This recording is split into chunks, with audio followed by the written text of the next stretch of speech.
Vamos à primeira carta de Paulo aos Tessalonicenses, capítulo 3. Primeira aos Tessalonicenses, capítulo 3. Vamos ler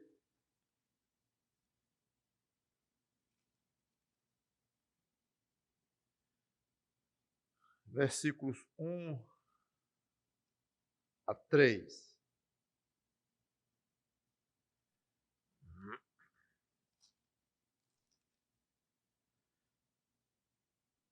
Primeira aos Tessalonicenses, capítulo 3, versículos 1 a primeira parte do 3.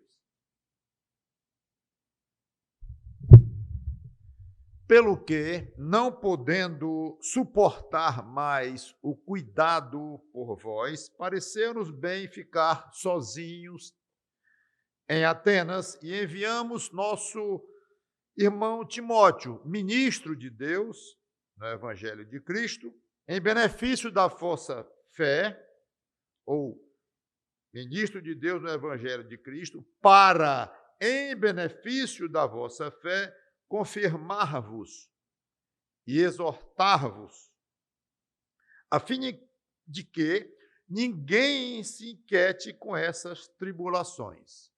Vamos orar.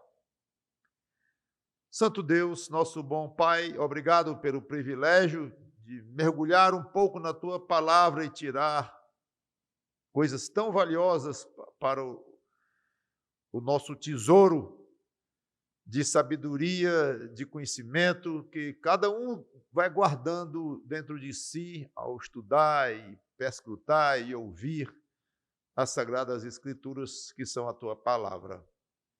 E dá-nos entendimento, dá-nos ânimo, dá-nos vontade de Te servir e de Te honrar e de viver de uma maneira tal, mesmo numa época de isolamento, numa época sem muita exposição externa, mas de alguma forma cumprirmos a Tua palavra e estarmos com os corações tranquilos de que estamos tentando viver como Cristo deseja, o máximo possível, tentando Te agradar. Isso é tão importante para que nós coloquemos nossas cabeças à noite nos travesseiros e durmamos em paz. É em nome do Senhor Jesus Cristo que eu Te peço por este tempo e já Te agradeço antecipadamente. Amém. Um pequeno pano de fundo aqui, uma introdução. Paulo se dirigia a irmãos que ele amava muito, os irmãos da igreja de Tessalônica, e esses irmãos estavam sofrendo, especialmente perseguições. No capítulo anterior, do 2, versículo 14, nós lemos: tanto é assim, irmãos, que vos tornastes imitadores das igrejas de Deus existentes na Judeia, em Cristo Jesus, porque também padecestes da parte dos vossos patrícios. Então, as mesmas coisas que eles, por sua vez, sofreram dos judeus. Então, perseguição de outros tessalonicenses, da mesma cidade, da mesma terra deles. E isso deixava Paulo muito aflito,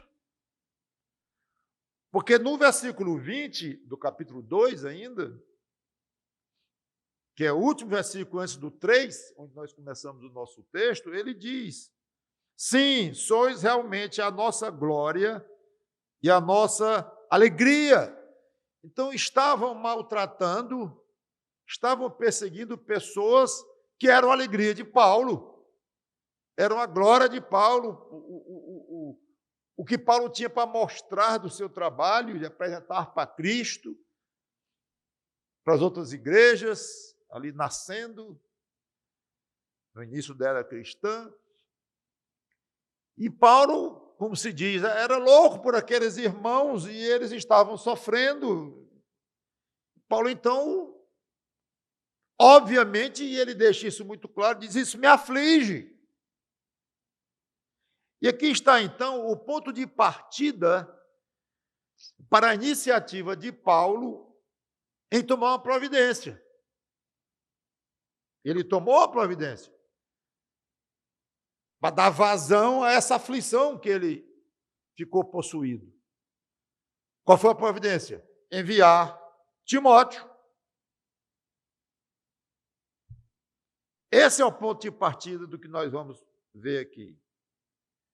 É mostrar, então, o grande significado que aqueles irmãos tinham para ele, Paulo. Irmãos queridos, sofrendo, o que eu posso fazer? Que providências eu posso tomar? Eles são minha alegria. Desse jeito eu vou me entristecer também. Eu quero começar com algumas perguntas. De propósito, faço no começo para que elas fiquem na sua mente durante a pregação e talvez depois, bem depois, porque só durante a pregação, né? O que os irmãos da Igreja Batista Luz do Mundo representam para você?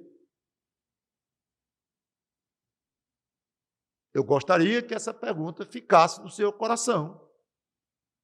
Na pregação, essa semana, esse mês, se possível, não saísse mais. O que você sente no íntimo quando vê um deles? Na rua, no shopping, na igreja, nos cultos, qualquer lugar. O que você sente?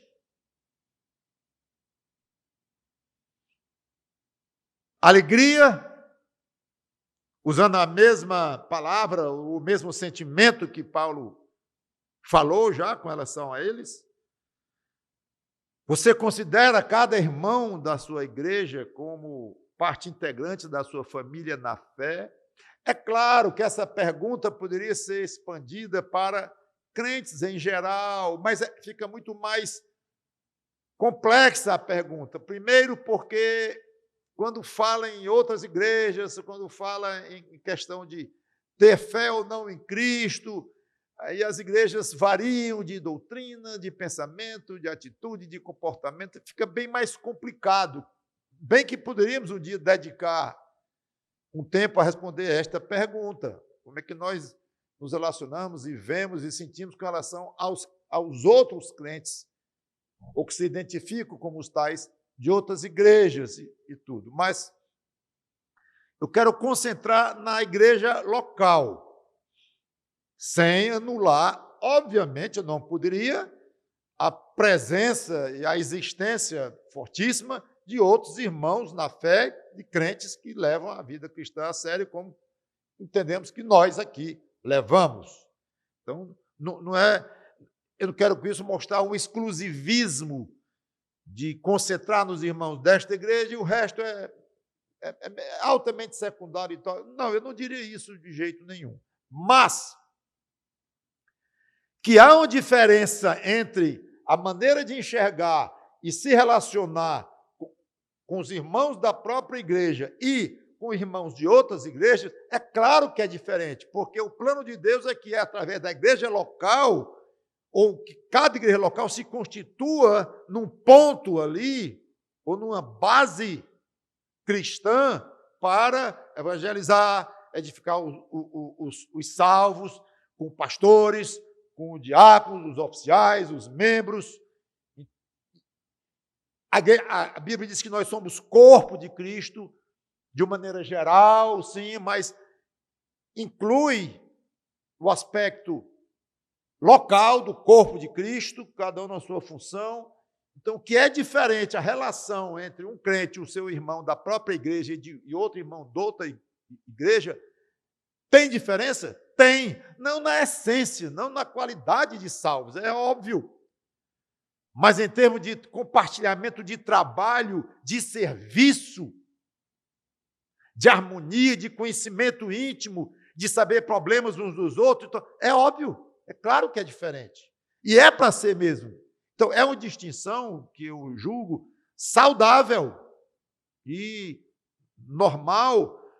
Aliás, há crentes que acho que cometem o erro de achar que praticamente qualquer igreja em que ele frequente, mesmo sendo igrejas escolhidas, como a sua própria igreja local em termos de doutrina e tudo, mas ele vai ali numa igreja, vai na outra, tudo é irmão, tudo é bom, as pregações são boas, é até bom que houve pregações diversas, de pastores diversos, é interessante estar de igreja em igreja, olhando, mas tem a sua própria igreja, mas dá uma volta boa ali em outras e tal.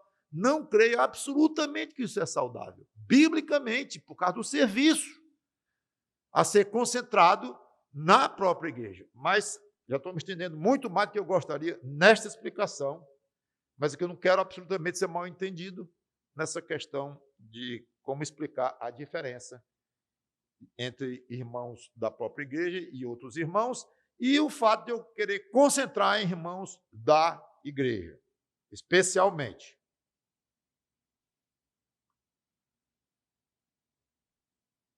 Muito bem. Então, vamos agora à pregação em si, já feita essa explicação. O amor que Paulo sentia por aqueles irmãos gerou nele uma inquietante preocupação pelo bem-estar deles, como já coloquei. Toma uma atitude, mandou Timóteo. Muito bem, Timóteo ia fazer exatamente o quê? Timóteo, vai lá. Vai em Tessalônica. Estava em Atenas, os dois. E Paulo parece que lamenta muito ficar só, e estava muito necessitado de uma companhia lá em Atenas. É interessante os comentários que falam em tudo, o tamanho do sacrifício de Paulo em abrir mão de Timóteo, mandando ele ajudar os irmãos, enviando para ele ajudar os irmãos de Tessalônica. É curioso isso. Timóteo, vai lá e vê o que você faz. Ajuda lá como puder. Não era bem assim, não. Timóteo tinha uma missão dupla. Antes de ver essa própria missão, cada um dos dois pontos, eu quero destacar uma expressão que Paulo colocou, que vale para toda a missão de Timóteo. No propósito 1, no propósito 2, para tudo que estava envolvido ali. E é espetacular essa expressão. Está no versículo 2. Já lido? Enviamos nosso irmão Timóteo, ministro de Deus no Evangelho de Cristo, para grife, se você é chegado a grifar suas escrituras, sua Bíblia, ou guarde na mente, em benefício da vossa fé. Timóteo, o que quer que você for fazer lá? Até um almoço na casa de um irmão, ou uma repreensão que você tem que fazer em alguém, ou um bate-papo gostoso de noite no terraço de outro, ou uma aula que você der lá doutrinária, o que for, Timóteo, que seja em benefício da fé daqueles irmãos. Que coisa linda isso. Esse era o propósito principal, básico e um segredo para cada crente, ser benéfico aos outros de uma maneira geral, ao mundo, à cristandade, aos crentes de fato, como já falei e tal, mas concentrando na igreja local, ser benéfico, eu quero ser benéfico na minha igreja, eu quero ajudar, eu quero fazer o bem. No contexto aqui, fé, e claro que eu incluiria na exortação ou na aplicação, mas não somente isto, mas em todo e qualquer tipo de atividade sua, de pensamento com relação à igreja, de atitude, de ideia, de trabalho, que seja para benefício. Discutir no meio de uma sessão, ou numa diretoria, ou o que for lá, não tem problema. O benefício da igreja, está valendo. Dentro dos princípios cristãos, obviamente. E dentro do particular aqui, peça a Deus, Senhor, em que eu posso ser benéfico para a fé dos meus irmãos da igreja? Em que? Não, pastor, essa é a oração sua. Essa é a oração dos pastores, essa é a oração dos professores que estão ensinando, estão transmitindo e tal. Eu orar dessa forma, eu mal me aguento na minha fézinha e conheço pouco. Não quero nem ouvir mais o resto da sua argumentação, porque eu não vou concordar que é válida. Ou seja, que não é apropriado você pedir a Deus para ser benéfico para a fé dos outros. Ora, um testemunho que você dá, um sorriso que você dá para o outro, um abraço que você dá para alguém, você está sendo benéfico para a fé daquele irmão, porque viu o seu testemunho, viu sua atitude, gostou, se alegrou em Cristo. Isso é benéfico. Muito bem. Desde que, considerando que tudo que Timóteo fosse fazer lá tinha que ser benéfico, era o objetivo, agora vamos claramente para as duas partes da missão de Timóteo. Primeiro, a primeira parte, ajudá-los lá mesmo, localmente, lá em Tessalônica, no que eles precisassem. No caso, com duas providências. Aí já é um subitem do item ajuda. Eu gosto disso, irmãos, e de destacar isso, porque mostra alvos concretos, definidos, não é uma coisa vaga. Vá lá e ajude de qualquer maneira. Melhor do que nada, vai. Se fosse para ser assim, tudo bem. Mas se pudesse ir com um alvo, com um objetivo, ou objetivos, melhor. E Timóteo foi. Paulo deixou muito claro isso. Primeira coisa, Timóteo, você vai confirmar os irmãos na fé. A palavra confirmar, no grego, significa tornar estável, fortalecer, estabelecer, confirmar. Parece que a ideia não é bem checar como é que estava a fé deles, embora pudesse incluir esse elemento, mas de uma maneira secundária, porque realmente a ideia aqui, utilizando o significado do verbo aqui, era fazer o que fosse preciso para fortalecer. Tanto que a Nova Versão Internacional, em vez de confirmar, o verbo lá é fortalecer. E talvez transmita de uma maneira mais clara a ideia do que o original quer significar. Fortaleça a fé deles. Segundo, exortar-vos. Exorte-os. Converse. Agora, o verbo exortar é o famoso verbo que eu já expliquei aqui várias vezes e cada vez que eu tenho que explicar eu acho muito bom, porque tanto o verbo como a palavra vinda desse verbo é muito usado na Bíblia, é o parakaleo, que é chamar para perto, literalmente, chamar ao lado. Venha cá.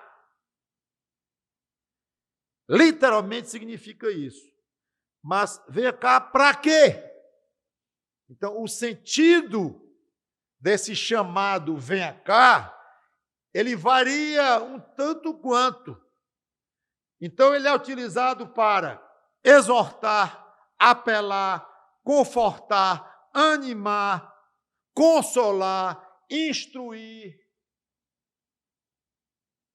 Tem esse sentido. Então, é vasta a gama de atividades que poderiam ser incluídas nessa simples palavra. Timóteo, vá lá e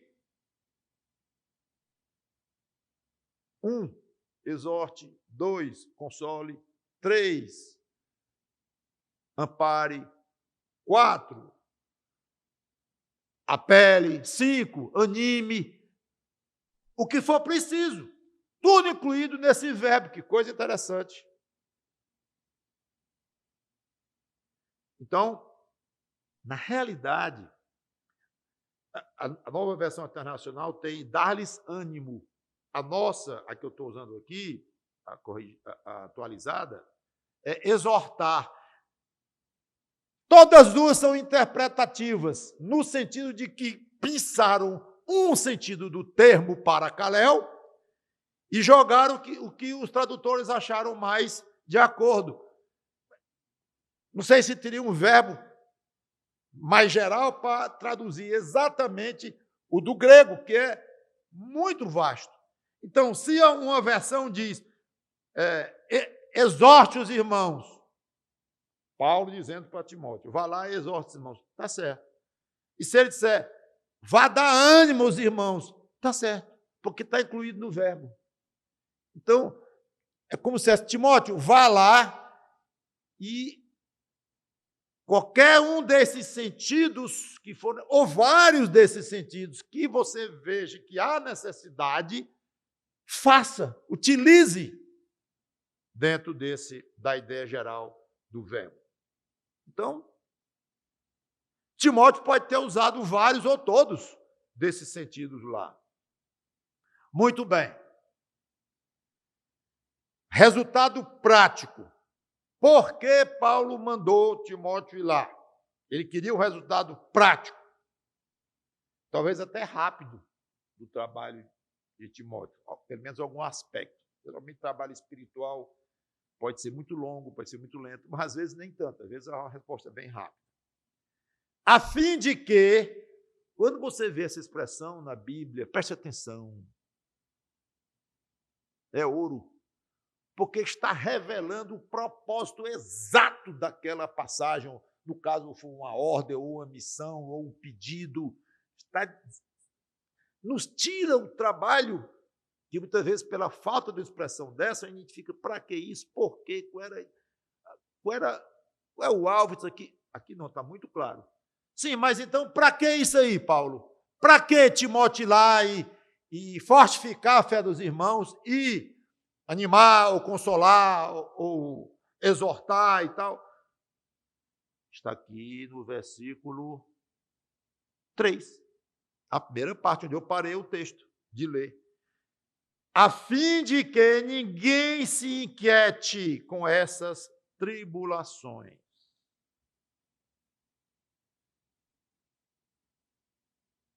Na outra versão tem a ninguém fique abalado com essas tribulações. Existe uma outra interpretação que se dá para esse verbo, mas eu nem vou falar. Não muda muito o contexto. Mas é óbvio nas Escrituras que inquietude é nociva ao crente e que deve ser evitada. Claro, mexe com a alma, mexe com a paz, com a lucidez. Inquietude é coisa ruim. E uma forma prática de Paulo providenciar para que aqueles irmãos não sejam abalados ou tornados inquietos ou angustiados. Uma forma muito prática é fortalecer na fé e consolado, ou animado, ou exortado, qualquer um daqueles sentidos daquele verbo geral. Então, naquele contexto, esse papel caberia a Timóteo. Veja, então, o tamanho da honra que Timóteo recebeu de Paulo. Vá lá, fortifique a fé daqueles irmãos. É uma ordem forte, difícil de medir, de externar isso em números, ou em alguma medida clara. Fortifique a fé dos irmãos. E exorte-os. Anime os irmãos. Console os irmãos. Conforte os irmãos. O que for preciso. Nesse sentido aí de amparo. Vá lá. E o resultado disso, Timóteo, eu gostaria que fosse bem prático, bem visível. Diminuir ou fazer desaparecer a inquietude, ou que nem apareça. Paulo não sabia exatamente como estava o estado daqueles irmãos, mas vá lá e vá contrabalançar, anular inquietação, ou se já existe pouco, muito, vá lá e combata a inquietação daqueles irmãos. Isso aqui é uma missão. Mas, o apóstolo, eu devo pregar em qual passagem? Não, eu não sei.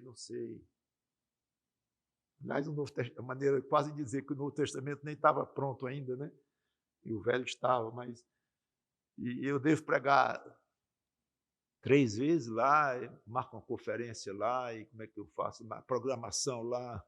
Paulo talvez dissesse, Timóteo, eu estou preocupado com programação. Quantos cultos você vai fazer, quantas reuniões, se vai ser o sentido de aula, o sentido de pregação. Timóteo, fortifique esses irmãos, por favor, e console-os, e ajude-os, e conforte-os, e exorte-os, e o que for. Porque eu quero que a inquietude deles diminua ou desapareça. E se nem estiverem inquietos, porque é muito difícil, eu acho que eles estão, pelo menos num certo grau, que eles já fiquem mais vacinados contra a inquietude.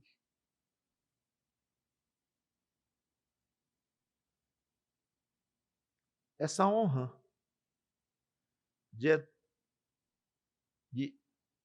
instruir, edificar, fortalecer, exortar, consolar, é claro que se pensa logo em pastor. Está certo? Um homem crente que se entrega ao ministério pastoral, se ele não estiver pensando fortemente nisso, está se autodesqualificando. Ele precisa encontrar um outro tipo de ministério, de atividade, coisa assim. Porque pastoreio é precisamente isso, em termos mais na base. Você vai se especializar na área A, B ou C, o tipo de pastoreio e tal, como eu estava comentando. Aí já vamos chamar isso quase de, não vou dizer detalhe, mas já de uma consequência, de mais detalhamento mesmo do ministério. Vamos ficar com essa palavra. Mas na base, na essência, é fortificar a fé dos irmãos e consolá-los. Pensamos em professores, que até foram comentados aqui já hoje nesse culto, de uma maneira tão gostosa e tudo. Mas, irmãozinho, tire da sua cabeça que uma honra dessa não é exclusiva para pastor, ou professor, ou professora lá com as mulheres ou com as crianças. Qualquer um pode fazer este papel. Talvez não com a tecnicidade, com academicismo ou com o conhecimento mais robusto que um pastor adquire nos seus estudos, no próprio dom que recebe de Deus e tal. Claro, tudo bem. Mas na base, dizer assim, Senhor, eu quero ser um motivo de fortalecer os meus irmãos. Eu queria que alguém que eu tivesse contato hoje lá na igreja saísse fortalecido do meu abraço, do meu sorriso, da minha palavra, do meu bate-papo, do meu comentário, quase assim de passagem mesmo, mas que seja algo tão afinado com os teus princípios, que seja positivo, e sendo positivo, que venha a fortificar a fé do irmão ou da irmã. E o conselho que eu dei, mesmo o conselho também meio numa roda de conversa, se eu fosse você, eu não faria isso, não. Eu acho que eu faria assim, assim, assim, assim. Opa! Aquilo que você acabou de dizer é uma exortação boa, é positiva, vai edificar o irmão, está exortando o irmão. Eu acho que você errou. Opa! Você está repreendendo o irmão, está exortando o irmão, ótimo, se é necessário, mas está fazendo de uma maneira positiva. E o seu conforto, você estendeu algum tipo de conforto ao irmão ou irmã, consolo. Quando a gente começa a falar assim, um pouco mais, fica quase ridícula a ideia de que isso é coisa de pastor. ou lá do púlpito, ou no gabinete, lá e tal. Que é isso? Comendo um sanduíche depois do culto, você pode fazer qualquer um desses papéis aqui. Obviamente, tem as maneiras mais formais de fazer, mas não obrigatoriamente significa que as outras maneiras mais informais não incluam esse elemento de ser positivo para o irmão, de ser benéfico. Continuando, versículo 3, a segunda parte. Porque vós mesmos sabeis que estamos designados para isto. Pois, quando ainda estávamos convosco, predissemos que íamos ser afligidos, o que de fato aconteceu e é do vosso conhecimento. Muito interessante isto aqui. Olha, meus irmãos, a verdade é que eu falei que ia ser assim, quando eu estive com vocês pessoalmente. E está sendo assim. E mais, eu vou dizer para vocês, nada vai mudar essa realidade de crente sofrer. Isso é um desígnio de Deus para nós, está traçado, está arquitetado pelo próprio Deus. Não adianta se inquietar, entristecer, desanimar, desesperar. Adiantar? Não adianta. Ou seja, olha a sabedoria de Paulo, ou do Espírito Santo transmitido a Paulo. Ao mesmo tempo em que providencia, através de Timóteo, um alívio para os irmãos de Tessalônica, Paulo diz uma coisa até um pouco perturbadora, mas honesta, a afirmação dele muito realista. Eu disse que ia ser assim.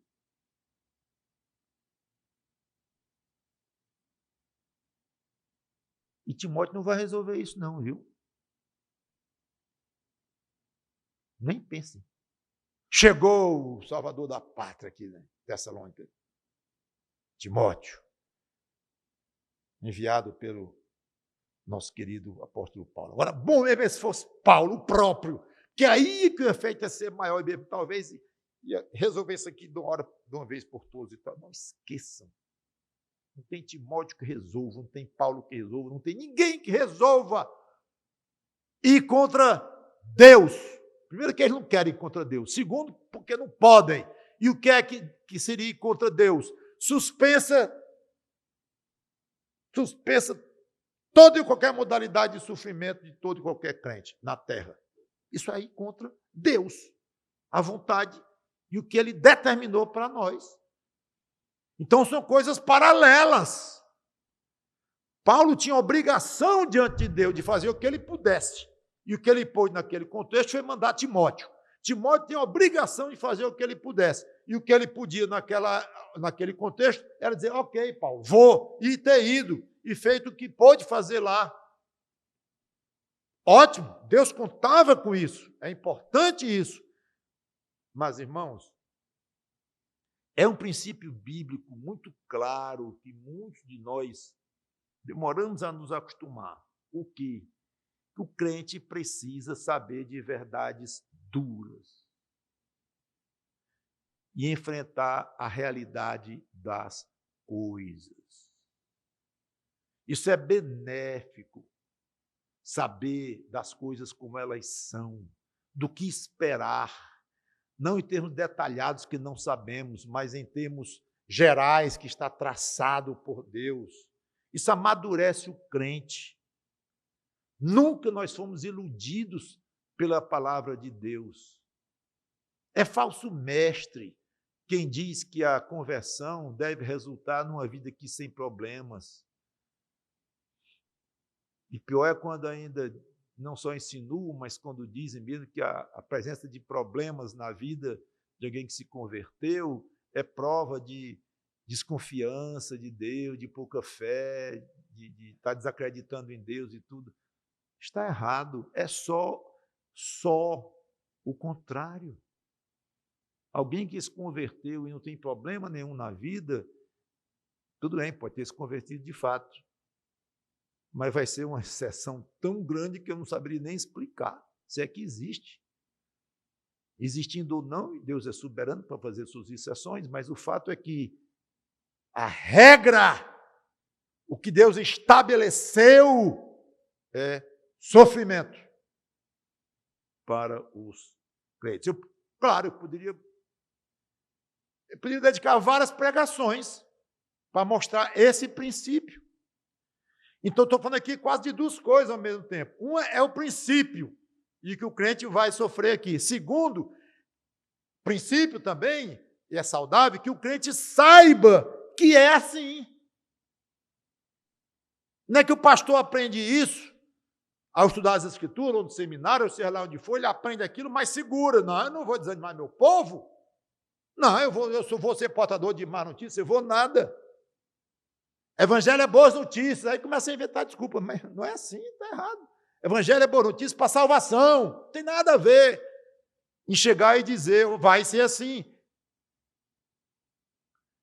E eu não diria nem que isso é uma má notícia, isso é uma notícia verdadeira, necessária. Então é uma notícia, é informação benigna.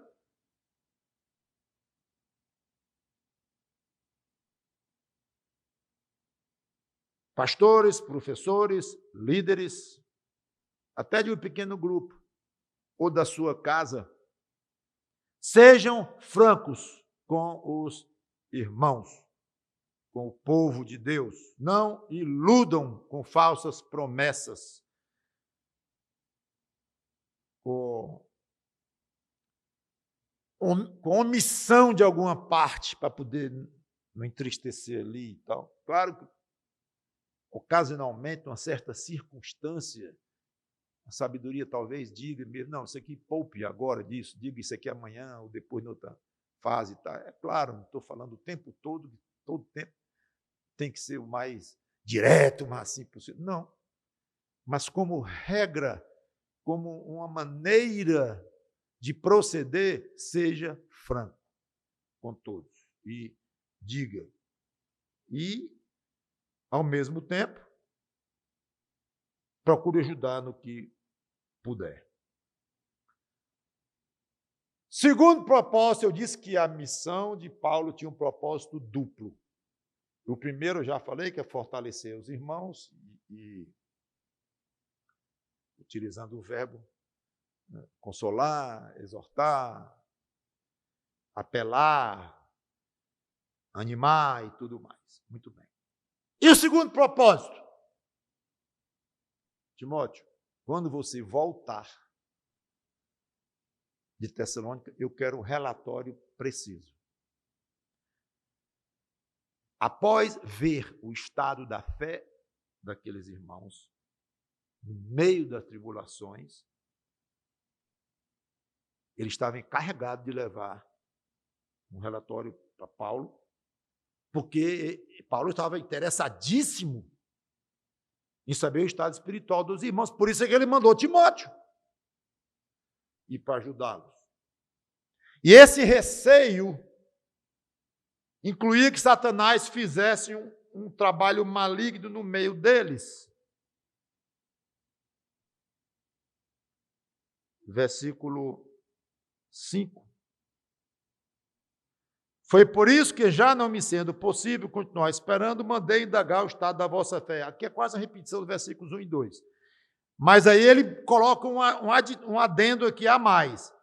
Temendo que o tentador vos provasse se tornasse inútil o nosso labor. Ou seja, reconhecendo o poder do diabo em causar estrago no trabalho edificador de pastores, mestres e irmãos uns aos outros.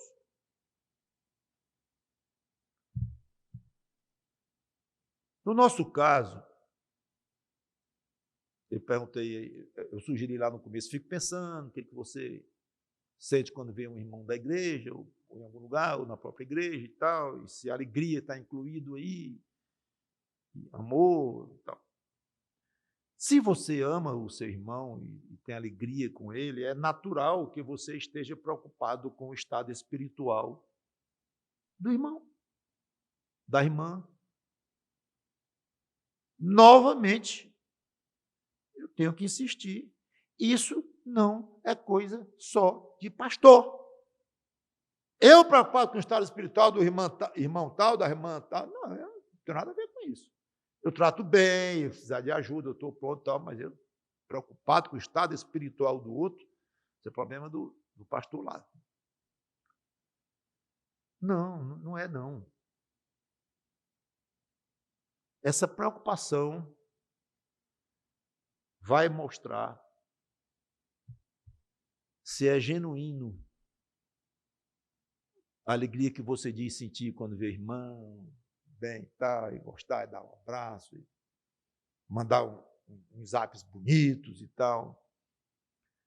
A alegria no fundo do coração e o amor por cada um deles vai mostrar o quão é genuíno essas suas expressões externas de amor, de prazer com o irmão, de alegria e tudo mais.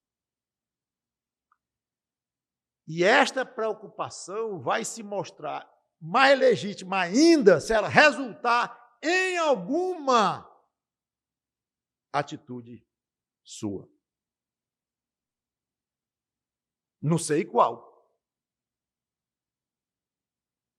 mas sempre em benefício da fé daquele irmão, daquela irmã. Mas eu tenho notado que o irmão lá não vai bem. Eu nem sabia, não tinha nem notado, mas o pastor comentou lá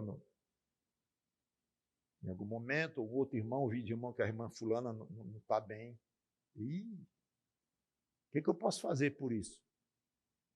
Eu vou já me mandar para a casa dela e bater na porta para tentar ajudar. Não obrigatoriamente. Talvez até isso atrapalhe, não sei. Peça a Deus sabedoria. No mínimo, que já é muito, orar. Orar. Você não vai me dizer que orar é coisa de pastor só. Que aí já é demais, aí eu desisto. Aí eu me sento. No mínimo, que já é muito. Eu não quero nunca dar a impressão que a oração é uma coisa de só menos importância na vida cristã. É altíssima importância. Mas orar pelo irmão, pela irmã, talvez sim, uma mensagem, um telefonema, ou nada, dependendo das circunstâncias, da sua relação com essa pessoa, que pode quase nem ter. Como eu disse, é só pedindo sabedoria a Deus para como se comportar. Mas como se comportar é secundário, o importante é estar preocupado, de fato, e fazer alguma coisa, mesmo que seja orar pela pessoa. Feliz da igreja, cujos membros são a alegria uns dos outros. Feliz da igreja que, portanto, os membros estão preocupados com o bem espiritual uns dos outros. E dessa preocupação nasce alguma atitude. Versículo 6.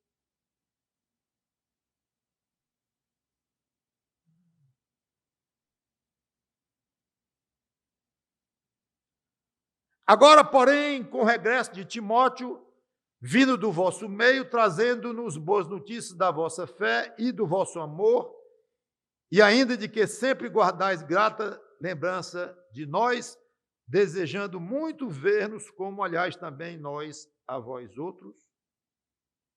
Primeira coisa aqui, que o relatório de Timóteo foi bom, foi positivo. 2 comentários de Timóteo, um técnico, o outro mais pessoal, sobre Paulo. O técnico é: a fé dos irmãos está boa. E o amor, ou dupla. Trazendo-nos boas notícias da vossa fé e do vosso amor. Inclusive, a expressão boa notícia é evangelho. Evangelho significa boa notícia. Lá no grego, se você for lá, tem assim, evangelizando da vossa boa fé. Engraçado, né? Perde um pouco o sentido. Parece que é a única vez que Paulo usou a expressão evangelizar, que não seja no sentido técnico de levar o evangelho de Jesus Cristo, a salvação e tudo. Única vez. E que aqui significa realmente trazer uma notícia boa, no sentido bem comum do termo. Então, Foi boa notícia que Timóteo trouxe para mim. Ele viu duas coisas em vocês que vão bem: a fé e o amor. E eu poderia desenvolver o poder, a potência que resulta na combinação desses dois fatores, mas não vou. Eu quero caminhar para o final.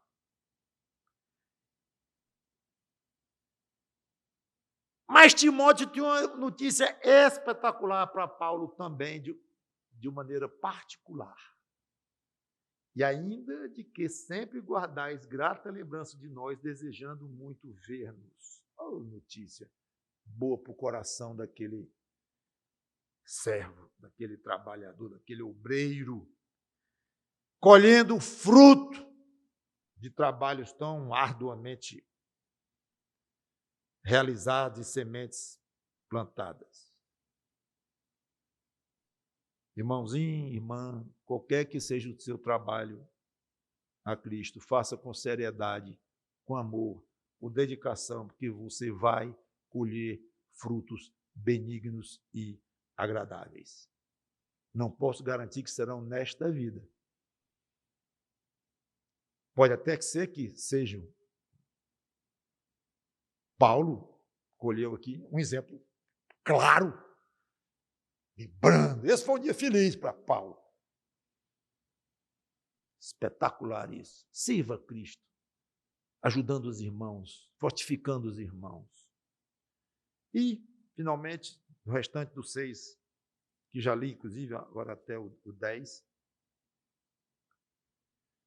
Sim, irmãos, por 7 agora. Sim, irmãos, por isso fomos consolados acerca de vós pela vossa fé, apesar de todas as nossas provações e tribulação, porque agora vivemos, se é que estáis firmados no Senhor. Pois que ações de graças podemos tributar a Deus no tocante a vós outros, por toda a alegria, de novo, a ideia de alegria, com que nos regozijamos, de novo, a ideia de alegria, atrás da outra aqui, por vossa causa, diante do nosso Deus, orando noite e dia, com máximo empenho para vos ver pessoalmente, reparar as deficiências da vossa fé.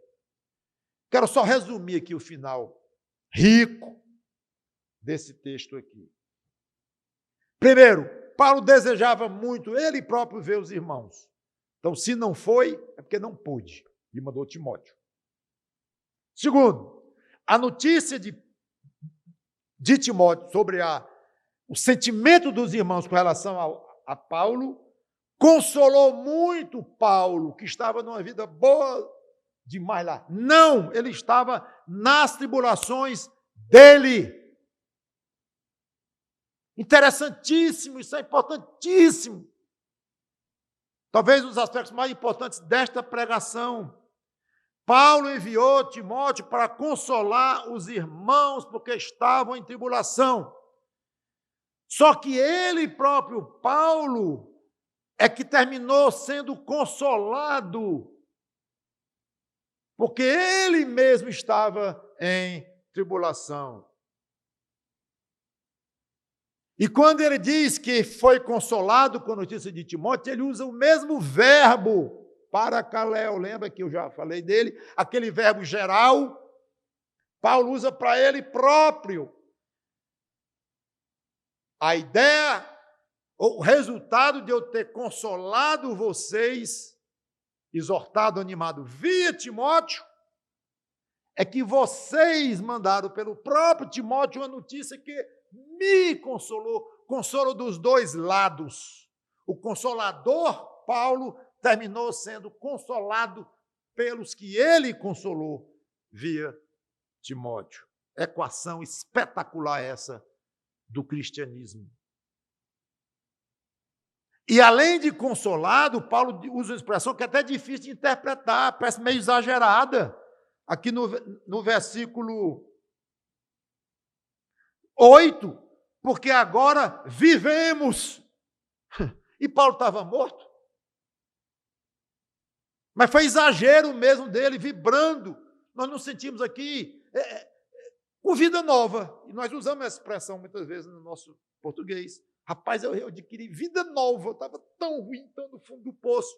mas aconteceu isso tal, conversa com fulano, ou isso, ou aquilo, fui orar, alguma coisa assim, e eu como que reanimei, adquiri nova vida. Não adquiri nova vida, você estava vivo já. É a maneira de dizer, quando é muito forte o impacto. Pois Paulo usou isso aqui. Falando dele próprio, tudo indica, pelo texto, que está mesmo no plural, mas falando dele. Estava desanimado, ele estava ruim. Então, além de consolado, ele se sentiu animado, sentindo-se mais vivo.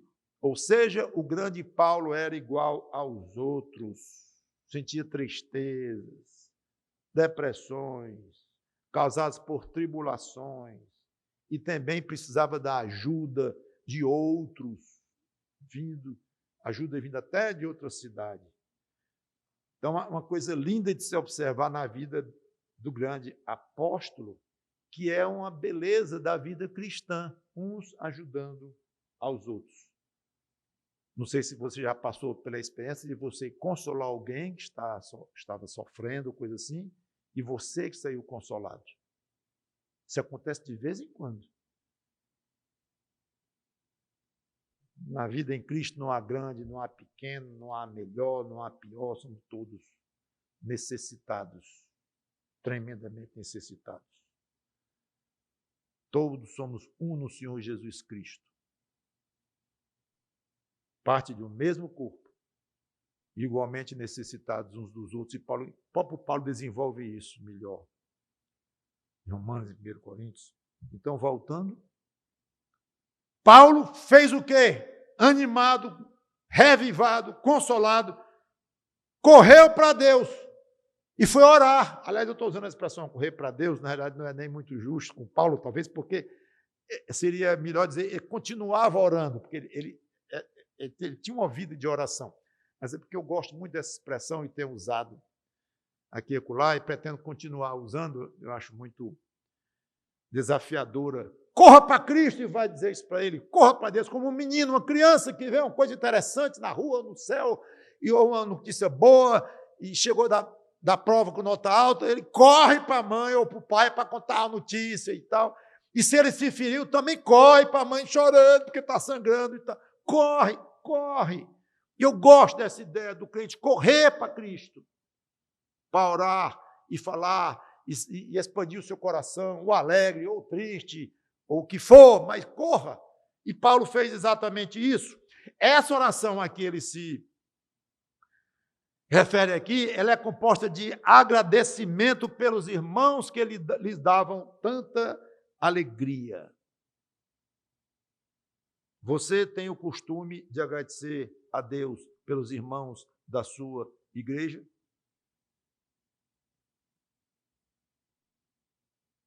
Tá bom. Toda semana, então, você agradece a Deus. Senhor, muito obrigado pela aquela turma ali da igreja. Gente boa, gosto tanto deles. Tá ótimo, amém que você faz isso. Mas você dá nome. Bom, tem a expressão nome aos bois. No caso, não é aos bois, é às ovelhas, né?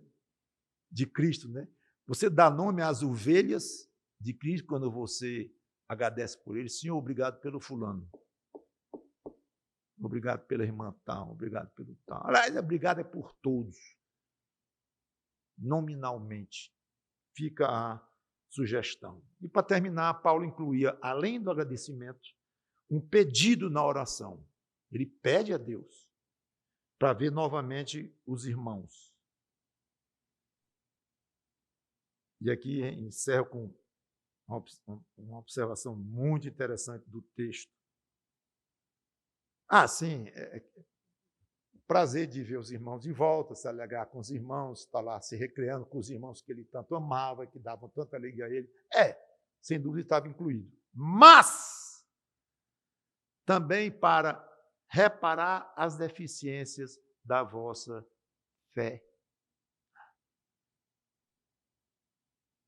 A igreja de Tessalônica é famosa por Paulo ter começado elogiando os irmãos, a operosidade da vossa fé, amor, tudo, elogiou muito. É campeã, parece. Aí Paulo, no finzinho, não da epístola, mas desse texto, pelo menos, eu queria muito ver vocês e tal.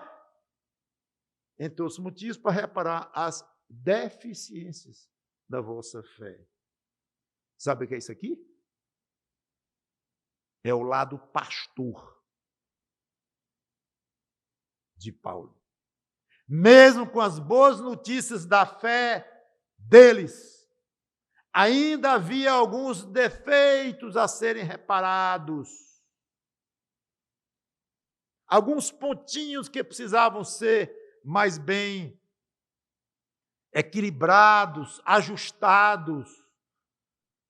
Capítulo 4, ele fala do arrebatamento, os irmãos estavam entendendo errado. É um exemplo. Não sei se Paulo viu de Timóteo, muito provavelmente. Isso aqui, preciso corrigir isso aqui. Só que ele fez logo pela carta, não esperou nem ir lá. Ou seja, eu quero terminar pedindo aos irmãos que sejam pacientes e compreensivos com os seus pastores, que estão sempre vendo defeitos na fé de vocês. Quando eu digo fé, é no sentido comportamental. E ver esses defeitos faz parte da visão que Deus coloca no nosso coração. Não é prazer, não é agradável, não é gostoso estar o tempo todo corrigindo, exortando e vindo do púlpito e dizendo: estamos fracos nisso, estamos fracos naquilo. Esse pastor não se satisfaz nunca com a gente. Num certo sentido, não. Num certo sentido, não. Porque seria reconhecer mesmo implicitamente que a igreja está perfeita e adquirir uma posição tal que não tem mais o que corrigir, nem reparar coisa nenhuma. Não é assim. O próprio pastor está o tempo todinho se reconhecendo o pecador falho, pedindo a Deus ajuda, é ajudado pelos irmãos, por colegas, pastores, mas talvez mais do que por colegas, é por irmão da própria igreja mesmo, que o ajudam de várias formas. Somos iguais nisso aí. Então, reparar os defeitos na fé e exortar o tempo todo não é que o pastor é superior e ele está numa condição porque ele peca menos e porque ele é mais santificado, ele pode falar com mais autoridade. Não. A autoridade que o pastor tem é a sinceridade do coração dele, a honestidade do coração dele, em reconhecer que ele também necessita, mas que tem uma missão específica de exortar a igreja e reparar as deficiências da fé naquilo que pode, humanamente falando, claro. E o dom que ele recebeu de Deus para exercer aquilo é uma obrigação que ele tem. Não é um reconhecimento de superioridade, absolutamente. Então, eu quero terminar pedindo paciência. O que aconteceu? Alguém andou entristecendo o pastor Mauro aí, que reclamou de alguma coisa? Não, de jeito nenhum. Mas é porque me veio à mente isso aí. Mas não é assim mesmo. O pastor Ivo tem todo dizendo isso aqui, tem que melhorar naquilo. Faz parte. E tenho paciência e que sejamos todos alegria uns para os outros. Quem se alegra com alguém, se preocupa com alguém. Se não se preocupar, aquela alegria que tem não é tão genuína ou não tão pura como deveria ser, o amor não é tão forte. E os momentos que nós passamos são adequados, bem adequados, para mostrarmos o quão legítimo, genuíno, de fato, é esse amor pelos irmãos. Se preocupe pela fé do outro. Tente fortificar a fé do outro. Podendo se encontrar com os irmãos na igreja, assim que pudermos encontrar, venham se encontrar. Você fortifica o outro fazendo isso. A fortificação que você dá ao outro aparecendo no vídeo lá, existe. E dentro do contexto é o que nós podemos fazer, mas é muito fraquinha. Muito fraquinha essa ajuda. Não chega perto de compensar o aspecto presencial, que é o que Deus quer, traçou para a igreja. Não deixeis de vos congregardes. juntos. É o plano, estarmos juntos. Não vamos nos acostumar com a ideia de estarmos por trás de uma câmera. Não vamos. É uma situação, é uma contingência, uma necessidade, mas já, se Deus permitir, vai passar e aí lá vem o pastor de novo. E venho. Gostaria de encontrar todos esses bancos aqui cheios. É a melhor maneira de você provar que estava falando muito sério quando disse: estou morrendo de saudade dos irmãos. Que é o que nós ouvimos vez após outra lá nos encontros virtuais. Estou com tanta saudade, estou fazendo falta. Senhor, chegue logo a hora e tal. Abundam as orações pedindo isso, as expressões. Prove, mostre a genuinidade dessa alegria que você sente em ver os irmãos, ver pessoalmente, tocar, abraçar, encostar rosto com rosto, até beijar o ósculo santo, se for o caso, se tiver vontade, nada impede. Mas o prazer genuíno, forte, de estarmos juntos uns com os outros. Não se acostume com reuniões, cultos por vídeo, porque isso não é culto.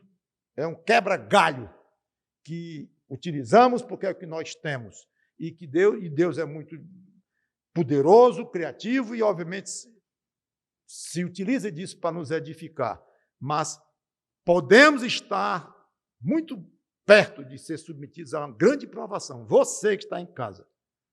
É a hora de chegar aqui e não chega, podendo chegar, porque se acostumou. E o perigo é o motivo que você vai dar para Deus, não é para mim. Talvez para a igreja, como membro, sim. Mas o que é?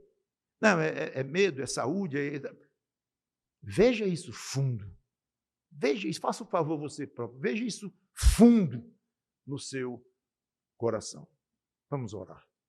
Obrigado, Senhor Deus, pela tua palavra, que o teu Espírito Santo nos ajude em tudo isto. Em nome de Cristo.